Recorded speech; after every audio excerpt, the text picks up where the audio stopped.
السلام علیکم ورحمۃ اللہ وبرکاتہ۔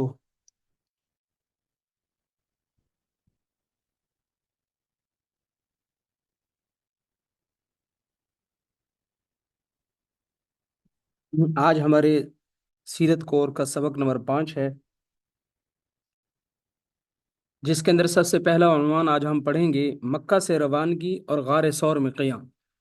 رات ہم نے سبق کا اختتام اس بات پر کیا تھا کہ رسول اللہ صلی اللہ علیہ وسلم کو اللہ تعالیٰ کی طرف سے ہجرت کا حکم آیا تو آپ صلی اللہ علیہ وسلم سیدنا علی رضی اللہ تعالیٰ عنہ کو امانتیں سونپ کر وہاں سے چل نکلے اور سورہ یاسین کی تلاوت کرتے ہوئے گھر سے باہر تشریف لائے۔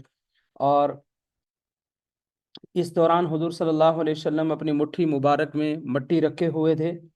باہر نکل کر آپ صلی اللہ علیہ وسلم نے اس مٹی کو کفار کی طرف پھینکا۔ اللہ تعالیٰ کے حکم سے ہر ایک کافر کی آنکھ میں اس مٹی کا کچھ حصہ پہنچ گیا، جس کی وجہ سے کفار اپنی آنکھوں کو ملنے لگے، اور آپ صلی اللہ علیہ وسلم اسی دوران ان کی نظروں کے سامنے سے ہی نکل گئے، لیکن ان میں سے کسی نے بھی حضور صلی اللہ علیہ وسلم کو نہ دیکھا۔ تو یہ حضور صلی اللہ علیہ وسلم کا معجزہ ہے۔ اب یہاں سے حضور صلی اللہ علیہ وسلم حضرت ابو بکر صدیق رضی اللہ تعالی عنہ کے پاس تشریف لے گئے اور ان سے فرمایا کہ اللہ تعالی نے اسی وقت ہجرت کرنے کا حکم دیا ہے۔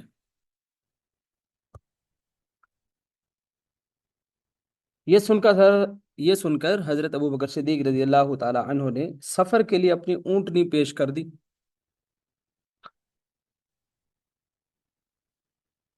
چنانچہ آپ صلی اللہ علیہ وسلم مکہ سے روانہ ہو گئے۔ یہ دونوں شخصیات مسجد حرام سے جنوب کی جانب 4 کلومیٹر کے فاصلے پر جبل ثور نامی پہاڑ کے غار میں جا کر ٹھہر گئے۔ جب صبح ہوئی اور کفار نے آپ صلی اللہ علیہ وسلم کو بستر پر نہ پایا تو آپ صلی اللہ علیہ وسلم کی تلاش میں مشرکین مکہ نکل پڑے۔ بعض لوگ تلاش کرتے کرتے غار کے اتنے قریب پہنچ گئے کہ اگر وہ لوگ اپنے پیروں کی طرف نظر کرتے تو آپ صلی اللہ علیہ وسلم کو دیکھ لیتے۔ اسی وقت سیدنا صدیق اکبر رضی اللہ تعالی عنہ بہت غمگین ہوئے، اور وہ پریشان تھے کہ کوئی مشکل درپیش نہ ہو اس وقت، جبکہ کافر جو ہیں بالکل غار کے دہانے پر آ کر کھڑے ہو گئے ہیں۔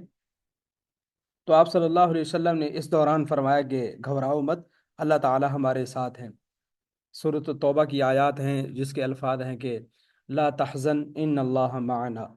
پھر اسی وقت اللہ تعالیٰ کے حکم سے اس غار کے منہ پر کبوتر نے گھونسلہ بنا کر انڈا دے دیا، اور مکڑی نے اس پر جالا تن دیا، جس کی وجہ سے کفار نے اس غار کے اندر جھانکنا مناسب ہی نہیں سمجھا اور ناکام ہو کر واپس چلے گئے۔ رسول اکرم صلی اللہ علیہ وسلم غار ثور میں 3 دن ٹھہرے رہے۔ اسی دوران سیدنا صدیق اکبر رضی اللہ تعالی عنہ کی بیٹی حضرت اسماء رضی اللہ تعالی عنہ رات کے وقت کھانا لے کر آتی تھی۔ حضرت ابو بکر صدیق کے بیٹے حضرت عبداللہ قریش کی جو خبریں ان تک موصول ہوتی تھیں دن بھر میں، وہ ان تک پہنچا جاتے تھے۔ اسی طرح سیدنا صدیق اکبر رضی اللہ تعالی عنہ کے غلام عامر بن فہیرہ یہ رات میں آپ صلی اللہ علیہ وسلم تک دودھ پہنچایا کرتے تھے۔ تو دیکھیے آپ کہ سیدنا صدیق اکبر خود بھی سفر ہجرت میں حضور صلی اللہ علیہ وسلم کے ساتھ ہیں، بیٹی ہیں تو وہ بھی حضور کی خدمت پر مأمور ہیں، بیٹا ہے وہ بھی دین اسلام کی خدمت پر مأمور ہے، اور جو غلام ہے وہ بھی خدمت پر مأمور ہے۔ تو یوں سیدنا صدیق اکبر کا پورا گھرانہ رسول اللہ صلی اللہ علیہ وسلم کی خدمت میں لگا ہوا ہے۔ تو یہاں تک یہ بات تھی کہ آپ صلی اللہ علیہ وسلم 3 دن تک غار ثور میں ٹھہرے رہے، اور پھر کون کیا خدمت سر انجام دیتا تھا یہ بات بھی ہم نے سمجھ لی۔ اب ہے کہ غار ثور سے روانگی۔ 3 دنوں کے بعد آپ صلی اللہ علیہ وسلم سیدنا صدیق اکبر رضی اللہ تعالیٰ عنہ کے ساتھ مدینہ کے لیے روانہ ہوئے۔ اس سفر میں حضرت ابو بکر صدیق رضی اللہ تعالیٰ عنہ کے غلام عامر بن فہیرہ اور ایک رہبر عبداللہ بن اریقط یہ بھی ساتھ تھے، جن کو حضرت ابو بکر صدیق رضی اللہ تعالیٰ عنہ نے مدینے کا راستہ بتانے کے لیے اجرت پر لیا تھا تاکہ وہ راستہ دکھائے۔ جب مکہ والے آپ صلی اللہ علیہ وسلم کو تلاش نہیں کر سکے تو انہوں نے اعلان کر دیا کہ جو شخص بھی محمد کو لے کر کے آئے گا صلی اللہ علیہ وسلم اس کو انعام کے طور پر 100 اونٹنیاں دی جائیں گی۔ چنانچہ لوگ انعام کے لالچ میں آپ صلی اللہ علیہ وسلم کو تلاش کرنے کے لیے نکل پڑے۔ انہیں تلاش کرنے والوں میں سے ایک شخص سراقہ بن جعشم آپ صلی اللہ علیہ وسلم کو تلاش کرتے کرتے آپ کے اتنے قریب پہنچ گیا کہ انہیں آپ صلی اللہ علیہ وسلم کی تلاوت کی آواز سنائی دینے لگی۔ سیدنا صدیق اکبر رضی اللہ تعالیٰ عنہ صورت حال دیکھ کر گھبرا گئے، لیکن آپ صلی اللہ علیہ وسلم نے ان کو تسلی دی اور سراقہ کے لیے بد دعا کر دی، جس کی وجہ سے اس کا گھوڑا زمین میں دھنس گیا۔ سراقہ نے معافی مانگی تو درخواست کی کہ مجھے معاف کر دیا جائے۔ آپ صلی اللہ علیہ وسلم نے انہیں معاف کر دیا۔ اس کے بعد سراقہ نے کہا کہ ایک تحریر میرے لیے امن اور معافی کی لکھ دیجئے۔ آپ صلی اللہ علیہ وسلم نے معافی نامہ بھی لکھ دیا۔ اس کے بعد سراقہ واپس آ گئے۔ واپسی میں جو شخص بھی انہیں اس راستے پر حضور کے تعاقب میں جاتا ہوا ملتا تو وہ انہیں یہ کہہ کر واپس کر دیتے کہ اس طرف جانے کی کوئی ضرورت نہیں ہے۔ اس معافی نامے کو وہ حفاظت سے رکھے ہوئے تھے، یہاں تک کہ جب آپ صلی اللہ علیہ وسلم طائف اور حنین کے مارکوں سے واپس آ رہے تھے تو مقام جعرانہ میں سراقہ آپ صلی اللہ علیہ وسلم کی خدمت میں آئے اور آپ کو معافی نامہ دکھایا۔ آپ صلی اللہ علیہ وسلم نے اسے دیکھا تو فرمایا کہ ہاں، میں اپنا وعدہ ضرور پورا کروں گا۔ چنانچہ آپ صلی اللہ علیہ وسلم نے سراقہ کو معاف کر دیا اور یہ اسی وقت مسلمان ہو گیا۔ تو یہ تھا آپ صلی اللہ علیہ وسلم کا مدینے سے غار ثور سے مدینے کا سفر، غار ثور سے مدینے کی طرح روانگی۔ اس کے بعد ہے کہ ایک جگہ آتی ہے مدینہ منورہ سے پہلے قبا۔ قبا میں آپ صلی اللہ علیہ وسلم کا قیام۔ تو آپ صلی اللہ علیہ وسلم کی ہجرت کی اطلاع سن کر مدینے کے لوگ شدت سے حضور صلی اللہ علیہ وسلم کا انتظار کرنے لگے۔ وہ لوگ فجر کی نماز کے بعد سے ہی مدینہ سے باہر نکل آتے اور دوپہر تک آپ صلی اللہ علیہ وسلم کا انتظار کرتے، یہاں تک کہ جب دھوپ تیز ہو جاتی تو واپس چلے جاتے۔ ایک دن اسی طرح انتظار کرنے کے بعد جب وہ لوگ آپ صلی اللہ علیہ وسلم کو تھک ہار کر، یعنی انتظار سے جب تھک ہار گئے اور واپس چلے گئے، تو اسی دوران ایک یہودی کی نظر آپ صلی اللہ علیہ وسلم پر پڑی، جو ایک ٹیلے پر اپنی کسی ضرورت کی وجہ سے چڑھا ہوا تھا۔ اس نے زور سے آواز لگائی کہ اے لوگو، جس ساتھی کا تم انتظار کر رہے تھے وہ آ گئے ہیں۔ یہ سنتے ہی مسلمان حضور صلی اللہ علیہ وسلم کے استقبال کے لیے دوڑ پڑے۔ اچھا، یہ بھی یاد رہے کہ مدینہ منورہ سے 3 میل کے فاصلے پر جو بالائی علاقہ ہے، اس کو عالیہ اور قبا کہتے ہیں۔ آپ صلی اللہ علیہ وسلم سب سے پہلے اسی آبادی میں تشریف لے گئے۔ یہاں انصار کے کچھ خاندان آباد تھے، ان میں ممتاز خاندان بنو عمرو بن عوف کا تھا۔ آپ صلی اللہ علیہ وسلم نے اس خاندان کے سردار کلثوم بن ہدم کے یہاں چند دن تک قیام کیا۔ یعنی آپ صلی اللہ علیہ وسلم سب سے پہلے قبا بستی میں جاتے ہیں اور وہاں انصار کے کچھ خاندان آباد تھے، ان میں سے ایک جو سب سے یوں سمجھ لے کہ ویل ناؤن خاندان تھا وہ بنو عمرو بن عوف کا تھا۔ اور آپ صلی اللہ علیہ وسلم نے پھر ان کے سردار کلثوم بن ہدم کے ہاں قیام کیا اور ایک مسجد کی بنیاد رکھی جس کو مسجد قباء کہا جاتا ہے، جس کے بارے میں قرآن کریم میں بھی ہے کہ اس مسجد کی بنیاد تقوی پر رکھی گئی ہے، اور یہ اسلام میں سب سے پہلی مسجد ہے جس میں آپ صلی اللہ علیہ وسلم اور صحابہ کرام نے علی الاعلان 5 وقت کی نماز پڑھی۔ تو یہ تھا آپ صلی اللہ علیہ وسلم کا قباء کے اندر قیام، کہ آپ کہاں ٹھہرے۔ پھر ایک مسجد بھی یہاں بنائی قباء کے اندر ہی، اور قباء کے اندر انصار کے ہی ایک قبیلے کے جو خاندان تھے انہی کے پاس آپ صلی اللہ علیہ وسلم نے قیام کیا۔ اب قباء سے مدینے کی طرف روانگی ہے۔ چنانچہ قباء میں چند دن قیام کے بعد آپ صلی اللہ علیہ وسلم جمعے کے دن مدینہ منورہ کے لیے روانہ ہوئے۔ راستے میں جمعے کا وقت ہو گیا تو آپ صلی اللہ علیہ وسلم نے 100 صحابہ کرام کے ساتھ قباء سے تقریباً 1 کلومیٹر کے فاصلے پر بنو سالم بن عوف کے محلہ میں جمعہ کی نماز پڑھی، اور جمعے کی نماز سے فارغ ہو کر آپ صلی اللہ علیہ وسلم اونٹنی پر سوار ہوئے اور آگے کے لیے روانہ ہو گئے۔ یعنی یہاں سے جمعہ آپ صلی اللہ علیہ وسلم نے پڑھا اور جمعہ پڑھنے کے بعد پھر اگلا مرحلہ اور اگلا سفر طے کرنے کے لیے آپ چل پڑے۔ ہر طرف خوشی کا سماں تھا، آپ کے گرد انصار و مہاجرین آپ کے دائیں بائیں چل رہے تھے۔ مدینے کا ذرہ روشن ہو چکا تھا۔ مدینے کی بچیاں دف بجاتے ہوئے گیت گا رہی تھیں، یہ اشعار، یہ کلمات گنگنا رہی تھیں۔ طلع البدر علینا من ثنیات الوداع وجب الشکر علینا ما دعا للہ داعی ایہا المبعوث فینا جئت بالامر المطاع، جن کا ترجمہ یہ ہے کہ ہمارے سامنے ثنیت الوداع سے بدر کامل طلوع ہو چکا ہے، ہم پر اللہ تعالیٰ کا شکر واجب ہے جب تک اللہ تعالیٰ سے دعا مانگنے والا دعا مانگتا رہے۔ اور اے وہ پاک ذات جس کو ہمارے درمیان بھیجا گیا ہے، آپ قابل تعمیل حکم لے کر تشریف لائے ہیں، یعنی ایسا حکم حضور صلی اللہ علیہ وسلم لے کر آئے ہیں کہ جس پر عمل کیا جانا چاہیے۔ اچھا، یہاں پر یہ بات یاد رہے کہ حضور صلی اللہ علیہ وسلم کے ننیال بنو عدی بن نجار، جس کے بارے میں ہم نے پیچھے پڑھا تھا کہ یہ حضور کا ننیال تھا، تو ان کی بچیاں بھی یہ شعر گنگنا رہی تھی، جن میں سے ایک شعر یہ بھی ہے: نحن جواری من بنی النجاری یا حبذا محمد من جاری، کہ ہم بنو نجار کی بچیاں ہیں، کس قدر خوش نصیبی کی بات ہے کہ محمد صلی اللہ علیہ وسلم ہمارے پڑوسی ہیں۔ یہاں فائدے کے طور پر ایک بات یہ سمجھ لینی چاہیے کہ لغت کے اعتبار سے پہاڑوں کے درمیان والے راستے کو سنیہ بولتے ہیں۔ یہ سنیت الوداعی، یہ مطلب مختلف مقامات پر یہ قصیدہ سنا جاتا ہے، پڑھا جاتا ہے، یہ شعر سنے جاتے ہیں، پڑھے جاتے ہیں، تو سنیہ کہتے ہیں پہاڑوں کے درمیان جو راستہ ہوتا ہے گزرنے کا۔ تو مدینہ منورہ میں دو سنیہ مشہور ہیں، یعنی دو راستے۔ ایک سنیہ نامی راستہ قباء کی جانب واقع ہے کہ قباء کے راستے سے مکہ آنے جانے والے لوگ اسی جگہ سے گزرتے ہیں، یعنی جو لوگ مدینہ سے قباء کا راستہ لے کر مکے جاتے ہیں تو ایک سنیہ یہاں پہ ہے، ایک راستہ پہاڑوں کے درمیان، اور مدینے کی بچیاں اسی جگہ گیت گا رہی تھی۔ دوسرا سنیہ ہے مسجد نبوی سے شمال کی جانب، اور یہ جو راستہ ہے یہ خیبر، تبوک اور شام جانے والے لوگ اس راستے سے گزرتے ہیں۔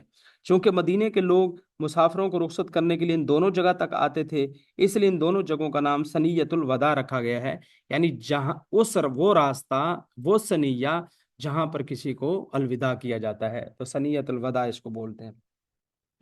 تو بہرحال یہ مدینے میں آپ صلی اللہ علیہ وسلم کا پہنچ جانا ہے کہ لوگ ویلکم کر رہے ہیں، بچے بچیاں اشعار پڑھ رہے ہیں، خوش ہو رہے ہیں، تو پھر اب مدینے میں جائے قیام۔ دیکھیے رسول اکرم صلی اللہ علیہ وسلم جب کسی قبیلے کے پاس سے گزرتے تو ان میں سے ہر ایک رسول اللہ صلی اللہ علیہ وسلم کو اپنے ہاں ٹھہرنے کی دعوت دیتا، لیکن آپ صلی اللہ علیہ وسلم ان سے فرماتے کہ میری اونٹنی خود سے جہاں جا کر بیٹھے گی میں اسی جگہ قیام کروں گا۔ آپ اندازہ کیجئے کیا وہ منظر ہوگا کہ جب ہر گھر والا یہ چاہتا ہے، اس کی یہ چاہت ہے کہ رسول اللہ صلی اللہ علیہ وسلم اس کے گھر تشریف لائیں، آج وہ میزبان بنے، رسول اللہ صلی اللہ علیہ وسلم اس کے مہمان بنے، لوگوں کی آنکھوں سے آنسو جاری ہیں محبت رسول صلی اللہ علیہ وسلم کے اندر، اور حضور ظاہر ہے خود اگر کہیں جائیں گے تو دوسرے لوگ ہو سکتا ہے ان کی دل آزاری ہو، اس لیے حضور صلی اللہ علیہ وسلم نے ارشاد فرمایا کہ جہاں جا کر میری اونٹنی خود سے بیٹھ جائے گی میں اسی جگہ قیام کروں گا، اور یہی اللہ کا حکم ہے۔ چنانچہ آپ صلی اللہ علیہ وسلم کی اونٹنی اس جگہ جا کر بیٹھ گئی جہاں ابھی مسجد نبوی ہے، یعنی جہاں اب مسجد نبوی بنی ہوئی ہے اسی جگہ جا کر حضور صلی اللہ علیہ وسلم کی اونٹنی بیٹھ گئی۔ اس جگہ کھجوروں کا کھلیان تھا، اور وہ زمین رافع بن عمر کے دو یتیم بچوں سہل اور سہیل کی تھی۔ یہ دونوں حضرت معاذ بن عفرا اور اسعد بن زرارہ کی پرورش میں تھے۔ رسول اللہ صلی اللہ علیہ وسلم فرمایا کہ مجھے یہیں قیام کا حکم ہوا ہے۔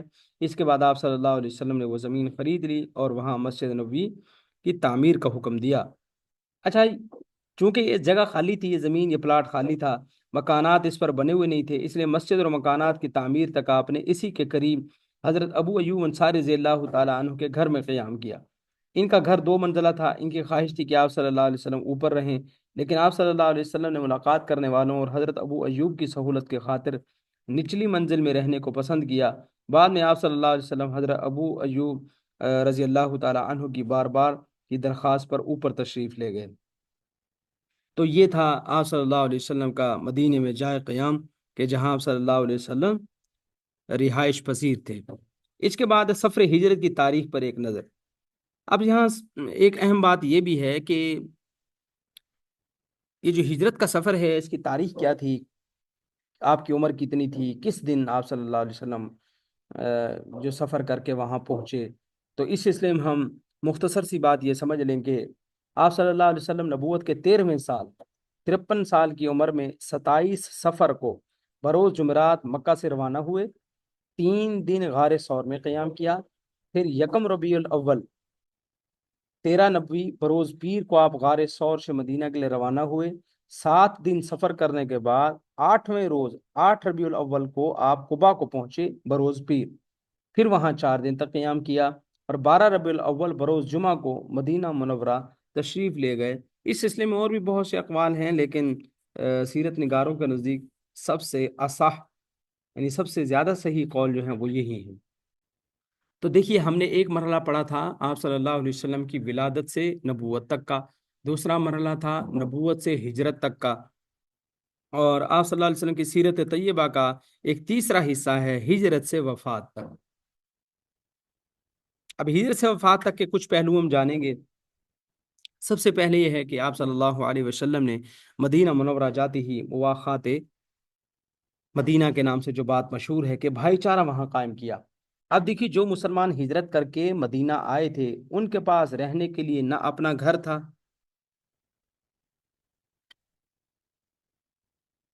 نہ ہی کسب معاش کا کوئی باقاعدہ انتظام تھا۔ اس لیے آپ صلی اللہ علیہ وسلم نے ہجرت کے 5 مہینے کے بعد انصار اور مہاجرین کے درمیان مواخات کا رشتہ قائم کیا۔ اچھا، یہ بھی یاد رہے کہ کتنے دنوں کے بعد یا کتنے مہینے بعد مواخات کا رشتہ قائم کیا تھا، اس میں اختلاف ہے۔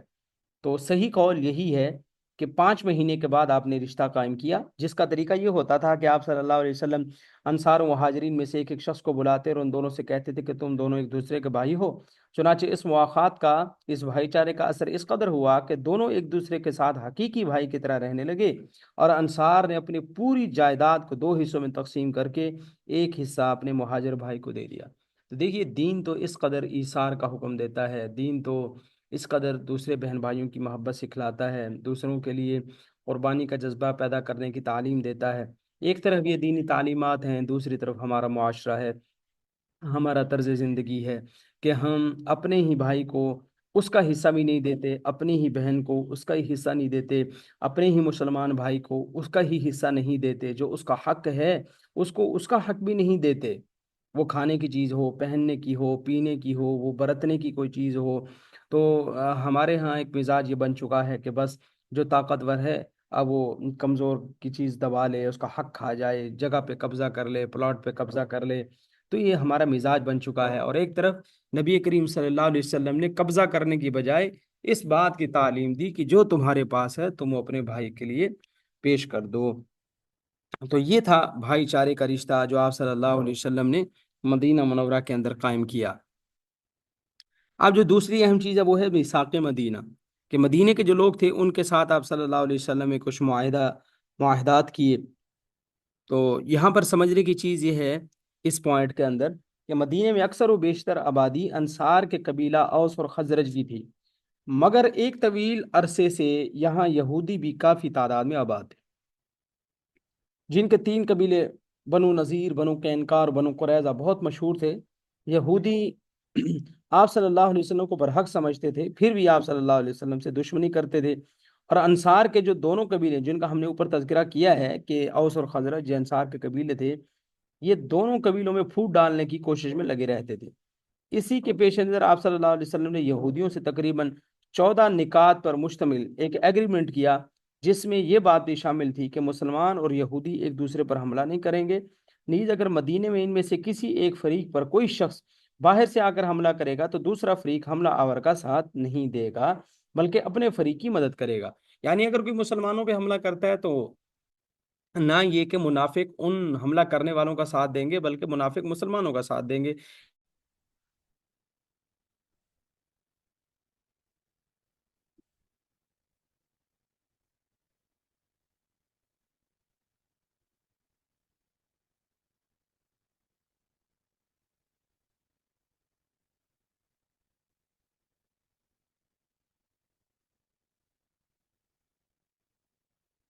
تو اس میں آپ صلی اللہ علیہ وسلم نے معاہدہ کیا، اور جہاں 14 نکاتی یہ معاہدہ تھا ان میں ایک بات یہ بھی تھی کہ مسلمان اور یہودی آپس میں بھی نہیں لڑیں گے، اور دوسرے ان میں سے کوئی بھی گروہ دوسرے کے گروہ کے دشمنوں کے ساتھ مل کر جو ہے وہ اپنے ہی اس جس کے ساتھ معاہدہ ہوا ہے وہ ان پر حملہ نہیں کرے گا۔ مثال کے طور پر اگر مسلمانوں پر حملہ ہوتا ہے تو یہودی نہ صرف یہ کہ مسلمانوں کے دشمنوں کا ساتھ نہیں دیں گے بلکہ مسلمانوں کے ساتھ مل کر ان کے دشمنوں کا مقابلہ کریں گے۔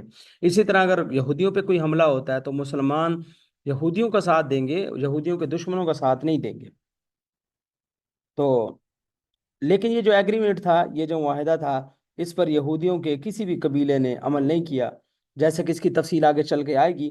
تو اس لیے آپ صلی اللہ علیہ وسلم نے بنو نذیر اور بنو قینقاع کو مدینے سے جلا وطن کر دیا، اور بنو قریظہ کے لڑنے والے تمام افراد کو، یعنی جو جنگجو تھے، ان سب کو قتل کر دیا، اور ان کی عورتوں اور بچوں کو گرفتار کر لیا گیا۔ تو یہ تھا مدینے کے یہودیوں سے معاہدہ، اور پھر ان کی ان کا خلاف ورزی کرنا انہوں نے خلاف ورزی کی، جس کی وجہ سے بنو قریظہ کے لوگوں کو تو قتل کر دیا، کہ جس سورۃ الاحزاب کے اندر بھی اس کا تذکرہ آتا ہے، اور باقی جو دو قبیلے تھے ان کو یہاں سے جلا وطن کر دیا۔ ان کی تفصیل پھر ہم آگے چل کے ترتیب کے ساتھ جہاں غزوات کا ذکر آئے گا اس میں ہم پڑھیں گے انشاءاللہ۔ غزوات ہم کوشش کریں گے کل کے سبق میں مکمل پڑھیں، پہلے غزوے سے لے کر آخری غزوے تک۔ البتہ کچھ باتیں ابتدائی جو ہیں وہ آج کے سبق میں ہم ذکر کریں گے۔ تو غزوات سے پہلے چند چیزیں سمجھنے کی ہیں۔ ایک تو یہ ہے کہ جہاد کا معنی مفہوم کیا ہے۔ تو دیکھیے، جہاد کے لغوی معنی ہے کسی عمل میں خوب کوشش کرنا، جد و جہد کرنا، مشقت اٹھانا وغیرہ۔ قرآن و حدیث میں بعض مقامات پر جہاد کو اسی معنی میں استعمال کیا گیا ہے، بلکہ شریعت میں بسا اوقات جہاد فی سبیل اللہ کی اہمیت و عظمت کے پیش نظر ترغیب دینے کے لیے دوسری عبادات پر بھی مجازاً لفظ جہاد کا اطلاق کر دیا گیا۔ البتہ جہاد کا شرعی معنی اللہ تعالیٰ کی خوشنودی کی خاطر اسلام کو غالب کرنے کے لیے دشمن سے قتل و قتال کرنے کا نام جہاد ہے۔ نیز ہر ایسا عمل جو قتل و قتال پر آمادہ کرے، مثلا زباد اور قلم کے ذریعے جہاد کی فضیلت و اہمیت بیان کرنا، یا مال کے ذریعے مجاہدین کی امداد کرنا، ان اعمال پر بھی جہاد کا اجر و ثواب ملتا ہے۔ تو یہ جہاد کا معنی مفہوم تھا مختصراً۔ اب ہے جہاد کیسے مشروع ہوا، اس کی مشروعیت کے، یعنی کہ اس کے جو اجازت ملی مسلمانوں کو، اس کے مراحل کیا ہیں۔ تو یہاں پر یہ بات بھی بڑی اہمیت کی حامل ہے اور سمجھنے کی چیز ہے۔ دیکھیے، جو پہلا مرحلہ ہے اس کا، اس میں ہم یوں سمجھ لیں کہ نبوت ملنے کے بعد مکے کی 13 سالہ زندگی میں مشرکین مکہ آپ صلی اللہ علیہ وسلم اور صحابہ کرام پر ظلم و ستم کے پہاڑ توڑتے تھے، لیکن اس کے باوجود ان حالات میں بھی اللہ رب العزت کا حکم یہی تھا کہ مسلمان درگزر اور معافی سے کام لیں، اور مشرکین کے سامنے خدا کے احکام بیان کرتے رہیں، جیسا کہ ارشاد ربانی ہے، خذ العفو وأمر بالمعروف واعرض عن الجاہلین، کہ آپ جو ہے معاف کرنے کی عادت ڈال لیجئے، نیکی کا حکم دیجئے اور جاہلوں سے کنارہ کیجئے۔ چنانچہ اس مرحلے میں اب صلی اللہ علیہ وسلم صحابہ کرام کو یہی تعلیم دیتے تھے کہ مجھے بھی عفو درگزر کا حکم دیا گیا ہے، لہذا تم بھی لڑائی نہ کرو، قتال نہ کرو، مصیبتوں تکلیفوں پر صبر کرو۔ ایک مرحلہ تو یہ تھا۔ دوسرا مرحلہ، مدینہ ہجرت کرنے کے بعد مشرکین مکہ مسلمانوں کو تکلیف دینے کے درپے رہتے تھے اور مدینے کے قریب آ کر حملے کرتے رہتے تھے، اس لیے اللہ نے ان کے ظلم سے بچنے کے لیے درج ذیل آیت کے ذریعے مسلمانوں کو ظالموں سے مقابلہ کرنے کی اجازت دی کہ اذن للذین یقاتلون بانہم ظلموا وان اللہ علی نصرہم لقدیر۔ سورۃ الحج کی آیت نمبر 39 ہے، کہ جس کا مطلب یہ ہے کہ جن لوگوں سے کافر لڑائی کرتے ہیں ان کو جہاد کی اجازت ہے، اس وجہ سے کہ ان پر ظلم ہوا ہے، اور بلا شبہ اللہ تعالیٰ مسلمانوں کی مدد پر پوری قدرت رکھتا ہے۔ اب تیسرا مرحلہ یہ تھا کہ جب مشرکین اپنی حرکتوں سے باز نہیں آئے اور مدینہ منورہ پر حملہ کرنے کی مستقل کوشش کرتے رہے، تو اللہ رب العزت نے ظلم اور قتل و غارت گری کرنے والوں کے خلاف باقاعدہ جہاد کرنے کا حکم دیا۔ ایک تو یہ تھا نا کہ پہلے تو معافی کا اعلان ہے پہلے مرحلے میں، دوسرے میں کہا کہ اچھا جو تم سے لڑنے آئے تم بھی اس کو جواب دے دو، تیسرا باقاعدہ ان کو حکم دیا ہے، اور کہ مسلمانوں پر ظالموں سے مقابلہ کرنا، جہاد کرنا فرض ہے۔ چنانچہ سورہ بقرہ کی آیت نمبر 19 کے اندر اللہ نے فرمایا، وَقَاتِلُوا فِي سَبِيلِ اللَّهِ الَّذِينَ يُقَاتِلُونَكُمْ وَلَا تَعْتَدُوا إِنَّ اللَّهَ لَا يُحِبُّ الْمُعْتَدِينَ، جس کا ترجمہ ہے کہ اللہ کے راستے میں ان لوگوں سے قتال کرو جو تم سے لڑتے ہیں، اور حد سے تجاوز مت کرو، بے شک اللہ تعالیٰ حد سے تجاوز کرنے والوں کو پسند نہیں کرتا۔ یعنی اسلام کا مقصد ان ظالموں کافروں کو سبق سکھانا ہے جو اسلام کے راستے میں روڑے اٹکاتے ہیں، مسلمانوں کو تکلیف پہنچاتے ہیں، اسلام کو بدنام کرتے ہیں۔ باقی اگر کوئی کافر مسلمانوں کو تکلیف نہیں پہنچاتا اور وہ اپنی مرضی سے مسلمان نہیں ہوتا، تو اسلام کہیں اس پہ زبردستی نہیں کرتا کہ چلو بھی تم مسلمان ہو جاؤ، نہیں، اس کی مرضی ہے، جیسے اس کا جی چاہے مسلمان ہو نہ ہو۔ البتہ اس کو یہ بتایا جائے گا کہ دیکھو تم اپنا نقصان کر رہے ہو، تو جب بھی موقع ملے بندہ اس کو سمجھائے۔ اب تھا چوتھا مرحلہ۔ چوتھا مرحلے کے اندر یہ ہے کہ جب اسلام کا بول بالا ہوا اور اسلام کی کرنوں سے مدینہ اور دیگر شہر منور ہو گئے، تو ہجرت کے 9ویں سال چوتھے مرحلے میں اللہ رب العزت نے مسلمانوں کو حکم دیا کہ مسلمانوں کی ایک جماعت مستقل اس کام میں لگی رہے کہ وہ پوری دنیا میں اللہ کے احکام کو نافذ کرنے اور کفر و شرک کے غلبے کو روکنے کی کوشش کرے۔ وہ مشرکین کو اولاً اپنے شہر میں اسلامی اور خدائی احکام کو نافذ کرنے کی دعوت دیں۔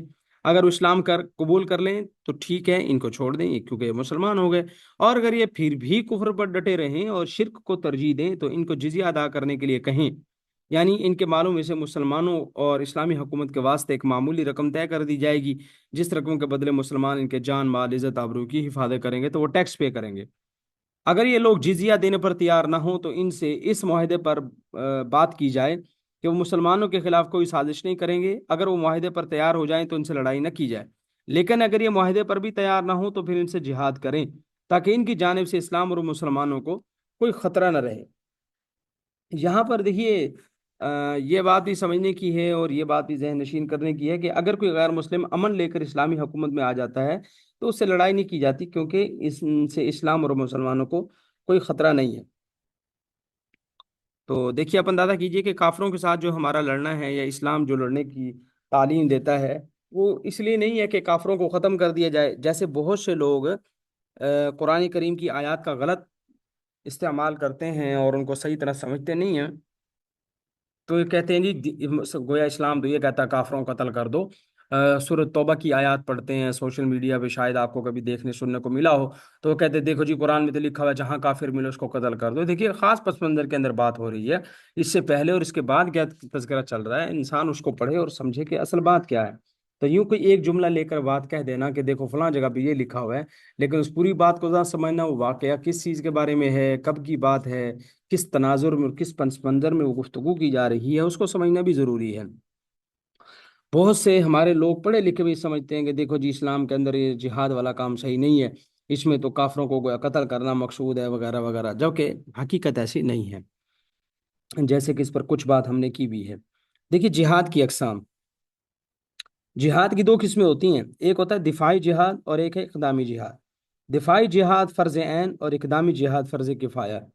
اب دفاعی جہاد کا مطلب تو یہ ہے کہ جب کسی مسلمان کی جان مال عزت آبرو پر حملہ ہو، یا کسی آبادی میں کفار مسلمانوں پر غالب آ جائیں، تو ان لوگوں میں سے ہر ایک پر جہاد فرض عین ہو جاتا ہے۔ اگر ان کے اندر مقابلے کی طاقت نہ ہوتی، اس آبادی سے متصل جو مسلمان رہتے ہیں ان پر جہاد فرض ہو جاتا ہے اس جگہ۔ اچھا، اس جہاد کے لیے امیر وغیرہ کی شرط نہیں ہے کہ امیر کی اجازت ہوگی، نہیں۔ اچھا، اقدامی جہاد کا مطلب یہ ہوتا ہے کہ مسلمانوں کی مستقل ایک ایسی جماعت ہونی چاہیے جو پوری دنیا میں اسلامی حکومت قائم کرنے کی کوشش میں لگی رہے۔ یہ جہاد قدرت، اسلامی حکومت اور امیر وغیرہ کی شرط کے ساتھ فرض کفایہ ہے۔ تو یہ جہاد کی دو مختلف قسمیں تھیں جن کا ذکر آپ کے سامنے کر دیا گیا۔ اب یہاں پر یہ سمجھنا ہے کہ جہاد کا مقصد کیا ہوتا ہے، جو کہ بہت ہی اہم چیز ہے اور عام طور پر ہم غلط فہمی کا شکار رہتے ہیں۔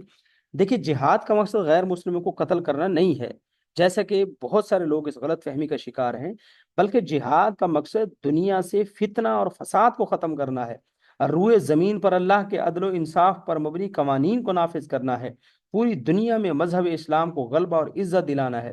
اس کی تائید میں حضرت ربیع بن عامر کے اس قول کے ذریعے سے بھی مدد لی جا سکتی ہے کہ جو انہوں نے رستم کے دربار میں اسلامی جہاد کا مقصد بتلاتے ہوئے کہا تھا کہ ہمیں اللہ عز و جل نے اس لیے بھیجا ہے تاکہ ہم لوگوں کو لوگوں کی بندگی سے نکال کر اللہ کی بندگی میں لائیں، دنیا کی تنگی سے نکال کر انہیں آخرت کی وسعتوں سے ہمکنار کریں، اور دیگر ادیان و مذاہب کے ظلم و ستم سے نکال کر انہیں اسلام کا سایہ عطا کریں۔ دیکھیے کتنی خوبصورت باتیں ہیں کہ صرف اللہ تعالیٰ کی بندگی میں لوگوں کو لے کے آیا جائے، تو یہ بنیادی مقصد ہے جہاد کا۔ اور پھر یہاں پر کچھ بات یہ سمجھنے کی ہے کہ جہاد کے سلسلے میں چند غلط فہمیاں ہیں۔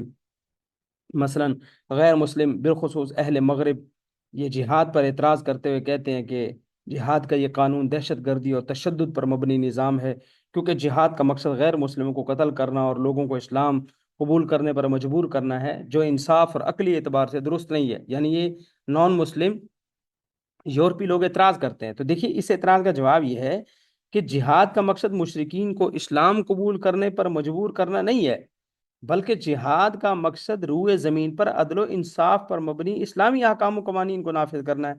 یہی وجہ ہے کہ مشرکین کو اسلام قبول کرنے،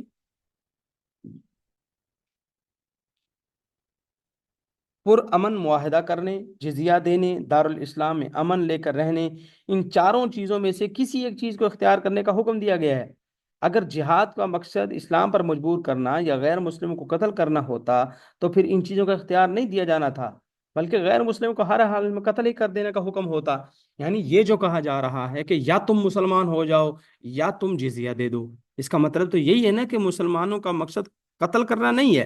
کیونکہ قتل کرنا مقصد ہوتا تو پھر یہ کہا ہی نہ جاتا تم جزیہ ادا کرو، بلکہ ان کو باہر صورت قتل کیا جاتا. تو اسلام کا مقصد ہے کہ کوئی بھی شخص ہو اپنی مرضی زندگی گزارے، لیکن وہ قانون وہاں پر اسلامی ہوں گے. اور اسلام خود ان کے حق میں بھی آواز اٹھائے گا، ان پر بھی کہیں پر بھی ظلم نہیں کرے گا. جو ان کے حقوق ہیں، جان مال عزت کا تحفظ ہے، مال کا ہے تحفظ ہے، تو اسلام بھی ان کو فراہم کرے گا. ایسا نہیں ہے کہ اسلام بھی ان پر کوئی ظلم کرے گا.